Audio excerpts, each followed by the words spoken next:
work on the ground, if you know what I'm saying. Definitely.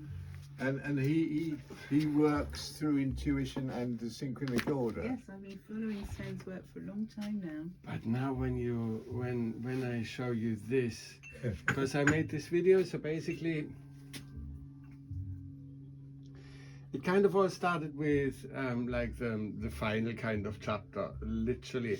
How on earth in this storyline that we've been living could you relate to people that, oh, actually, look, this is the Grail. Oh, look, actually, what this whole story represents is divine truth. Excalibur. The Grail is the truth, the story. The Grail is the story.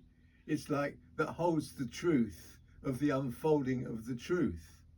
So it's like who holds the Grail as a Grail keeper is a story holder. Do you see what I'm saying? And so that story gets passed on. So it's figuratively a cup. So it's kind of energy. So everyone goes looking for the cup, but actually it is it's more the story. It's the flipping story of it. And then when we, how kind of, so basically I was always during my whole course, I was always like given something to believe, and then I lived my belief, and therefore then I knew. And this is how knowledge happens. What you believe needs to be lived to know. And then how everything unfolded, how I always documented everything, and our talks and everything. This is how I lived my belief to turn into knowledge, to a point where all those synchronicities and all these kind of mysteries unfolding can be made relatable for people to feel.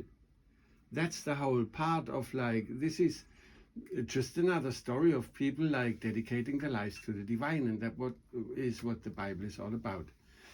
Like, and now with this kind of, so basically how everything unfolded.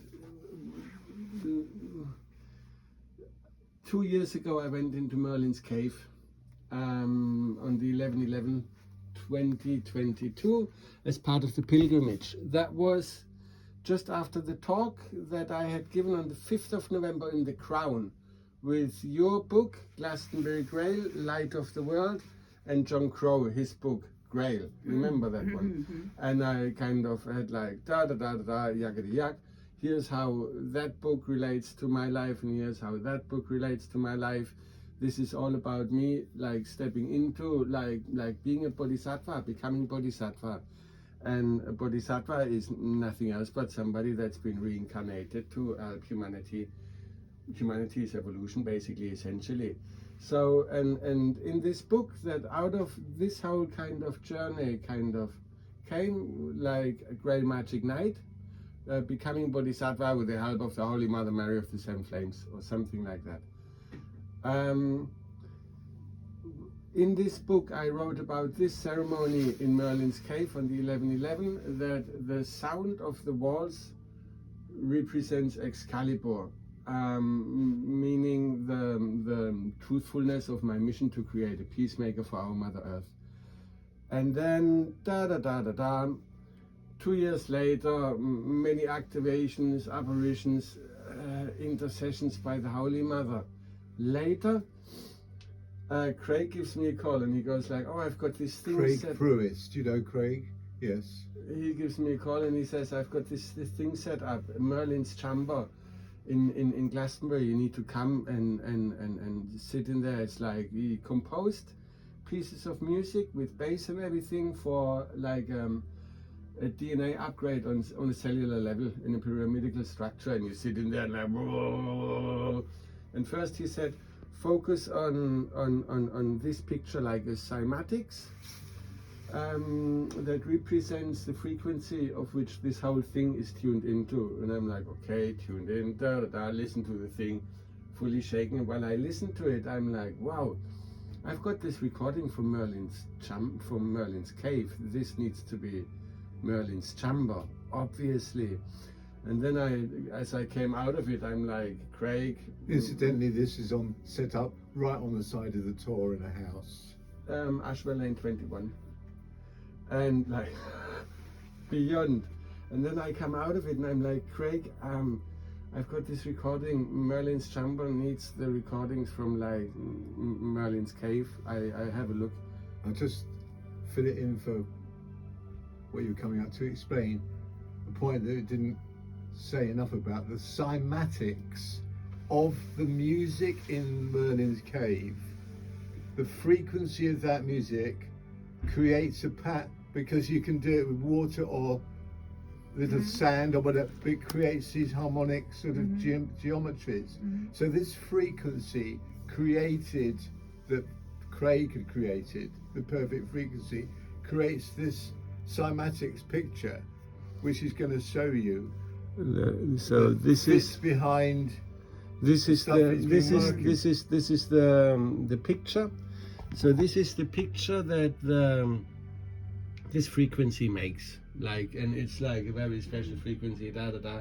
And then I'm like, Craig, you need to, like, I sent you some of my recordings, and the only recording that I could find was that one recording from the 11/11/2022. It was also, I've been writing about that, like, it's the blood of the covenant, how when I was bitten by a crystal skull in St. Michael's Mount, I was told to go immediately to Merlin's Cave. And in Merlin's Cave, essentially, I spilled the 3rd times that I spilled blood that sealed the covenant, basically, in Merlin's Cave at that moment.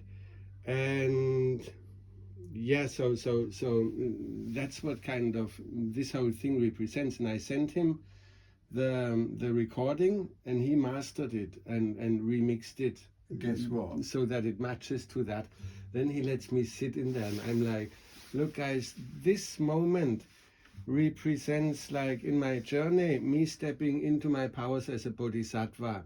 And this is what this moment was all about, because I found out that the founder of my lineage was like a bodhisattva with the lion's roar, and I've been doing the lion's roar for more than a year now, and now I know why. So this was kind of the last confirmation that I needed to step into my powers. And then I listened to that thing, and it's like a 9-minute 20 seconds kind of drum journey that I made in Merlin's Cave, but he like remixed it and put like another bass line under it, and like very minimalistic, but I was completely like, wow. When I came out of that, Craig, he was like, how on earth did you manage to like tune your drum into exactly this frequency? So his recording in Merlin's Cave in Cornwall was in exactly the same frequency that Craig had created for this Merlin's Cave healing frequency, which creates the cymatic patterns. So it was kind of a long shot, a very long shot, that the likelihood of that recording that you've done being the whole recording of it is done. It's like I checked everywhere, and it's like everywhere it's the perfect match, and there's a 1 in a 100,000 chance of this to happen. And then like so with my truth, like everything I had said before, like wow. And I even wrote it in that book that the sound of this represents Excalibur.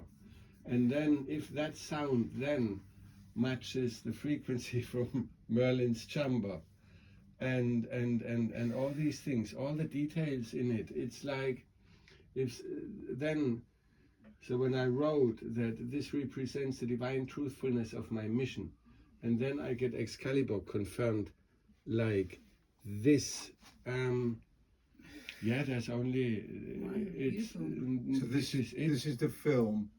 This the background to this point in the film. Yeah. Yeah. So let's have the film. It's one of the points. So it started in Merlin's Chamber, and I'm gonna basically I'm gonna decode it as we go along. So I'm gonna go like stop in between and oh look at that, and then da da da da da da da. Bonkers, David. This is the decoding. This